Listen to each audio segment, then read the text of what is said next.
मंत्री, संसद सदस्य, गट अ ब कडचे अधिकारी, केंद्र सरकारचे अधिकारी सगळे आलेले आहेत त्याच्यात. म्हणजे पंतप्रधान, मंत्री, सदस्य, ग्रुप ABCD चे सगळे अधिकारी केंद्र सरकारचे. ओके, राज्य सरकारचे ते लोकायुक्तसाठी आहे. हे फक्त आपण केंद्र सरकार बद्दलत आहे. आता इथेही पहा काय करण्यात आलं, हुशारी. पंतप्रधान टाकलेत, परंतु एक हुशारी या तरतुदीमध्ये केली. काय केली पहा, आंतरराष्ट्रीय संबंध, सुरक्षा, सार्वजनिक सुव्यवस्था, अणुऊर्जा आणि अंतराळाच्या संबंधित भ्रष्टाचाराचे आरोप वगळता लोकपालाच्या अधिकार क्षेत्रामध्ये पंतप्रधानांचा समावेश आहे. ठीक आहे, म्हणजे पंतप्रधानांवर केस तर करू शकतो, परंतु अपवाद आहे. आंतरराष्ट्रीय संबंध, सुरक्षा, सार्वजनिक सुव्यवस्था, अणुऊर्जा आणि अंतराळ या केसमध्ये पंतप्रधानांच्या भ्रष्टाचाराचा आरोप तुम्ही लावू शकत नाही आणि त्याची इन्व्हेस्टिगेशन करू शकत नाही. आता चला, अणुऊर्जा स्पेसिफिक आहे, अंतराळ सुद्धा स्पेसिफिक आहे, आंतरराष्ट्रीय संबंध पण स्पेसिफिक आहे. या क्रायटेरियाचं काय? सुरक्षा, सार्वजनिक सुव्यवस्था, कोणतंही काम या क्रायटेरियात ठेवल्या जाऊ शकते पंतप्रधानांची, की सुरक्षेसाठी इम्पॉर्टंट होतं, सार्वजनिक सुव्यवस्थेसाठी इम्पॉर्टंट होतं. ओके, लोकांना धरून मारलंय, पंतप्रधानांवर केस टाकली, नाही सार्वजनिक सुव्यवस्था, काहीच नाही करू शकत ना तुम्ही. ओके, त्यामुळे हे अतिशय वेग स्टेटमेंट बनवून ठेवलेले आहेत की पंतप्रधानांवर केस नाही आली पाहिजे. संसदेत बोलल्या गेलेल्या कोणत्याही गोष्टीच्या बाबतीत किंवा तिथे दिलेल्या मतदानाच्या बाबतीत मंत्री किंवा खासदारांवर लोकपालाचा अधिकार नसतो, कारण हे विशेष अधिकार आहे. आपण पाहिलेला आहे राज्य विधिमंडळ चॅप्टर मध्ये की हा विशेष अधिकार असतो, त्यामुळे त्याबद्दल लोकपाल केस नाही करू शकत. ओके, त्याच्या कार्यक्षेत्रात केंद्रीय कायद्याने स्थापन झालेली कोणतीही संस्था असते, इथे तेच दिलेलं आहे, कोणतीही संस्था, सरकारची कोणतीही संस्था असेल, कोणतीही एजन्सी असेल, कायद्याने स्थापन केलेली असेल, सरकारच्या ऑर्डरनी स्थापन केलेली असेल, कोणतीही केंद्र सरकारची संस्था, त्याचे अधिकारी, सचिव, हे सगळेच्या सगळे लोकपालच्या अधिकार क्षेत्रामध्ये येतात. त्यानंतर लोक कायद्यानुसार सर्व सरकारी अधिकाऱ्यांनी स्वतःची तसेच आपल्या आश्रितांची मालमत्ता आणि दायित्व सादर करावी. ओके, सर्व लोकपाल जे आहे, लोकपालकडे तुम्हाला सगळी माहिती द्यावी लागते, म्हणजे लोकपालला ही सगळी माहिती सरकारच देते.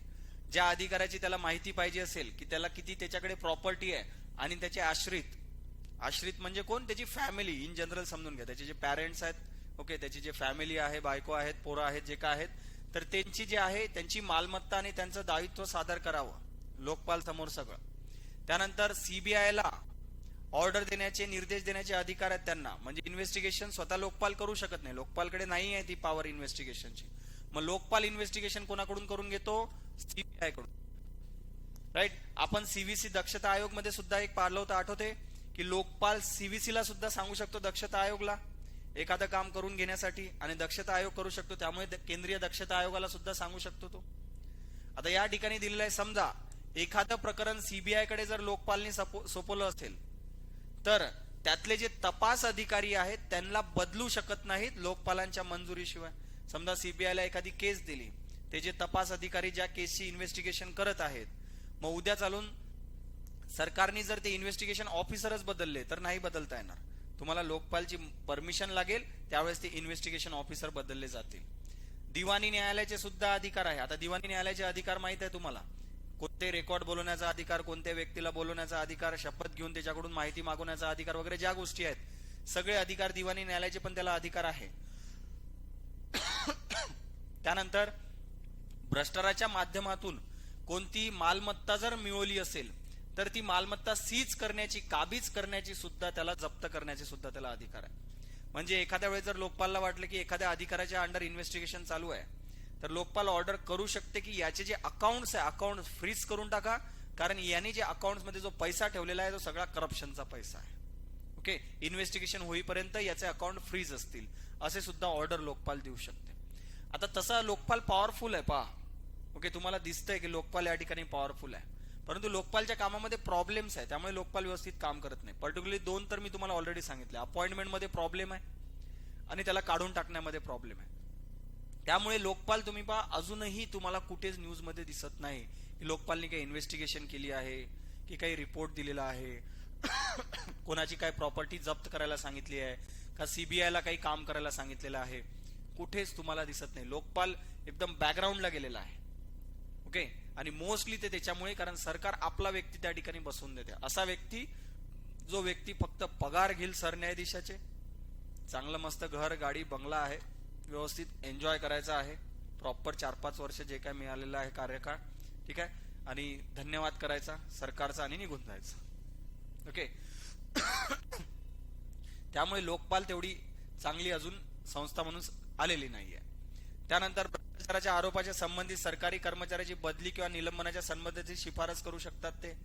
जर लोकपालला जर वाटले एखाद्या व्यक्तीची बदली करायला पाहिजे, निलंबन करायला पाहिजे, ते काढून नाही टाकू शकत, या ठिकाणी फक्त शिफारस करू शकतात ते. ओके. त्यानंतर चौकशी दरम्यान नोंदी नष्ट होऊ नये त्याचे निर्देश देण्याचे अधिकार लोकपालला आहे. चौकशी चालू आहे, मग चौकशी दरम्यान काही इम्पॉर्टंट रेकॉर्ड्स असतात गव्हर्नमेंटचे, जे चौकशीसाठी इम्पॉर्टंट असतात. असं व्हायला नको की ते इम्पॉर्टंट आहे असे रेकॉर्ड जे आहेत तेच नष्ट करून टाकले सरकारने, की हे आम्हाला वाटलं की हे गरजेचे नव्हते, डिस्ट्रॉय करून टाका. म्हणजे काय, इन्व्हेस्टिगेशन लपवण्याचा प्रयत्न सरकारने करू नये. मग त्याबद्दल निर्देश देण्याचे अधिकार सुद्धा लोकपालला आहे.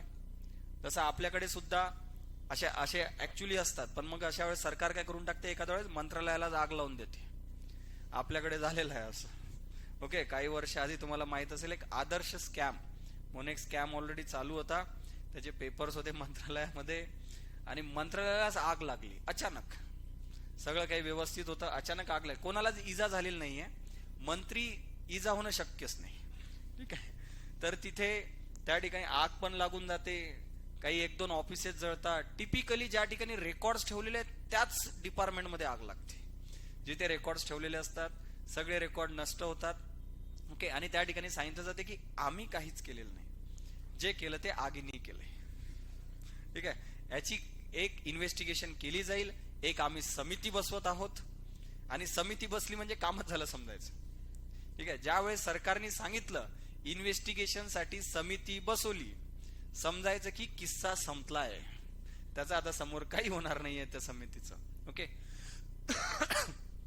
त्यानंतर फॉरेन कंट्रीब्युशन रेग्युलेशन ऍक्ट 2010, ठीक आहे, या अंतर्गत 10 लाख रुपयापेक्षा जर एखादी अमाऊंट जर एखाद्या एनजीओ ला भेटत असेल तर त्याची सुद्धा इन्व्हेस्टिगेशन लोकपाल करू शकतो. म्हणजे एखादी एनजीओ आहे त्याला किती भेटत आहे, 10 लाख रुपयापेक्षा जास्त विदेशी जर देणगी भेटत असेल त्याची इन्व्हेस्टिगेशन करण्याचा अधिकार सुद्धा लोकपालला आहे, की तिथे काही करप्शन झालेलं आहे. कारण त्याची जे कंप्लेंट की जो सरकारच्या फेवरचा असेल किंवा करप्ट व्यक्ती असेल किंवा ज्याच्या अगेन्स्ट केस केली तोच त्याच्याच जवळचा व्यक्ती असेल तर त्याच्या जीवाला तर धोका झाला विसल ब्लोअरच्या. ओके. त्यामुळे निनावी तक्रार नसणे हा पण एक मोठा प्रॉब्लेम आहे. त्यानंतर कायद्यात तक्रार करण्यासाठी 7 वर्षाची मर्यादा देण्यात आलेली आहे. म्हणजे जो कोणता भ्रष्टाचार झालेला असेल तो 7 वर्ष, केस करण्याच्या तारीख पासून 7 वर्षाच्या आत झालेला पाहिजे. म्हणजे मागच्या 7 वर्षामध्ये, त्याच्या आधीच्या केसेस लोकपाल घेत नाही. या पॉलिटिशियन्स लोकांचे करप्शन बराच वेळ 10-10, 15-15, 20-20 वर्षांनी माहित पडतात की यांनी काहीतरी करून बसलेत, आधी घोटाळा काहीतरी केलेला आहे, लोकांना समजलाच नाही, हे बऱ्याच वेळ नंतर माहित पडते. ओके. समजा काँग्रेसनी ज्या गोष्टी केलेल्या आहेत ते बऱ्याच वेळ नंतर माहित झाल्या, सरकार बदलल्यानंतर. आता सध्या जे काही होत असेल समजा आपल्याला माहितच नाही, उद्या चालून समजा सरकार बदलली आणि तेव्हा जर ओपन झालं तर तुम्ही लोकपालला केस करू शकत नाही ते, कारण लिमिट काय आहे 7 वर्षाची, आणि सगळे करप्शन केसेस के 7 वर्षांमध्ये निघत नाहीत. त्यामुळे हे लिमिट, हे सुद्धा एक मर्यादा आहे. खोट्या आणि क्षुल्लक तक्रारीसाठी कठोर शिक्षेची तरतूद करण्यात आलेली आहे. म्हणजे समजा तुम्ही जर एखादी केस केली आणि लोकपालला जर आढळून आलं की ती जी केस आहे ती खोटी केस आहे, मग अशा वेळेस जे आहे तर तुम्हाला जे आहे तुमच्यावर ऍक्शन होऊ शकते. म्हणजे ज्यांनी केस केली त्याच्यावरच ऍक्शन होऊ शकते. मग अशा वेळेस कोण केस करेल? तुम्ही समजा एखाद्या सरकारच्या एखाद्या मोठ्या मंत्र्याच्या विरोधात केस केलेली आहे, त्याचा इन्फ्लुएन्स असेल, समजा लोकपालनी जेन्युन केस असून जर म्हटलं की नाही ही खोटी केस आहे, तो स्वतःच डिक्लेअर करू शकतो की केस खोटी आहे आणि मग लगेच सांगू शकतो की याच्यावर केस फाईल करा. म्हणजे तुम्ही केस केली म्हणून तुमच्यावर केस. मग अशा वेळेस लोक करणार नाहीत, कारण त्यांना माहित आहे की या इन्फ्लुएन्शियल व्यक्तीच्या विरोधात केली आणि यांनी जर लोकपालच मॅनेज केला तर माझ्याच विरुद्ध केस होईल. ओके. आणि कठोर शिक्षा होईल, जेल पण होते. त्यामुळे केस करण्यापासून लोक घाबरणार, ते पण एक तरतूद आहे, ते पण प्रॉब्लेमॅटिक आहे. स्वतःहून कोणत्याही लोकसेवकाची चौकशी ते करू शकत नाही. सुओ मोठो पॉवर जे आपण म्हणतो, स्वतःहून केस घेण्याची पॉवर याच्याकडे नाही. जसे आपण म्हटलं की मानवाधिकार आयोगाकडे आहे, माहिती आयोगाकडे ते असतात, ठीक आहे, असं यांना दिलेलं नाहीये. त्यामुळे स्वतःहून केस घेऊ शकत नाही, सुओ मोठो पॉवर यांना नाहीये. सर्वात मोठी त्रुटी म्हणजे न्यायपालिकेला लोकपालच्या कक्षेतून बाहेर ठेवण्यात आलेला आहे.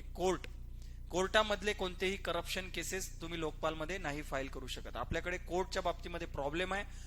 कोर्टाच्या बाबतीमध्ये आपल्याकडे उत्तरदायित्व अजून सुनिश्चित करणाऱ्या तरतुदी चांगल्या नाही आहेत, तेवढ्या चांगल्या. ओके, तर ते लोकपाल चान्स होता, लोकपाल थ्रू करू शकले असते, परंतु लोकपालच्या केसेसमधून न्यायपालिका अजूनही बाहेर ठेवण्यात आलेला आहे.